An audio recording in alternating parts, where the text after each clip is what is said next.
I'm so excited to speak to Dr. Nia Thompson this evening for the Knowing Self, Knowing Others podcast. And you know how I love this stuff, like it's my thing. So some of the questions that we're going to discuss later, I'm going to share with you now. We're going to talk about the definition of self-awareness, whether there is a relationship, in my opinion, between self-awareness and effective leadership, whether effective leaders can be found at every level of the organisation. I have a lot of opinions on this one and a little bit of research I'll reference. And then kind of an ultimate question is, do self-aware leaders are they more effective than leaders who are not self-aware?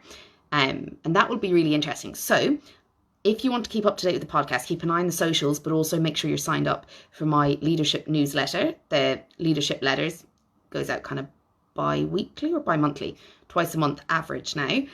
So make sure that you're signed up so that you get the latest podcast. I share research in it. I share some practices, the art and science of effective leadership, and a little bit about inclusive organisations and how we can kind of inbuild it into our DNA. So do make sure you sign up. There'll be a link so that you can do that. And otherwise, keep an eye so that you can hear the podcast when it goes live.